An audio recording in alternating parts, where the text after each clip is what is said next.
পলাশ, কি দাবি উত্থাপন করছেন সাদ অনুসারীরা, সে ব্যাপারে কিছু জানতে পারেন কিনা এবং কি পরিস্থিতি এখন সেখানে?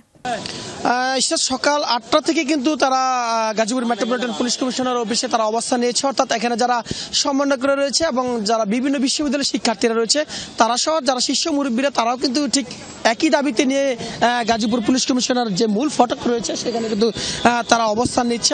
শ্রীলঙ্কা আবারও রপ্তানিতে শীর্ষে।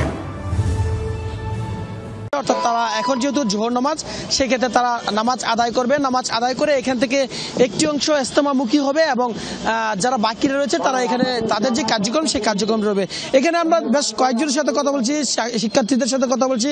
তারা বলছিল যে আগামী ডিসেম্বরের 20 তারিখ থেকে 24 তারিখে অর্থাৎ 5 দিনের যে জোহর ইস্তেমা সেটির জন্য করতে পারে, প্রশাসনের পক্ষ থেকে যেন অনুমতি পাওয়া হয় সেই আলোকে কিন্তু তারা আজকে এখানে অবস্থান কর্মসূচি রয়েছে। অর্থাৎ যতক্ষণ পর্যন্ত কিনা তারা অনুমতি না হবে, অর্থাৎ প্রশাসনের পক্ষ থেকে যতক্ষণ পর্যন্ত তাদেরকে অনুমতি না দেওয়া হবে ঠিক ততক্ষণ পর্যন্ত তারা এখানে অবস্থান কর্মসূচি করবে। এখানে যারা রয়েছে তারা অধিকাংশ শিক্ষার্থী, অর্থাৎ শিক্ষার্থীরা বলছিল তারা বিভিন্ন কলেজ, পড়ুয়া, বিশ্ববিদ্যালয় থেকে তারা এখানে আসছে। অর্থাৎ এখানে এসে কিন্তু তারা কিন্তু তাদের যে কর্মসূচিগুলি রয়েছে তারা সেই কর্মসূচিগুলো অংশগ্রহণ নিয়েছে। অর্থাৎ তারা বলছে যে তাদেরকে যেন অনুমতি দেওয়া হয়, তারা যেন আগামী ডিসেম্বরের 1 তারিখ থেকে 20 তারিখ থেকে 24 তারিখ পর্যন্ত অর্থাৎ 5 দিনের জন্য তারা জোহর ইস্তেমা যেন করতে পারে।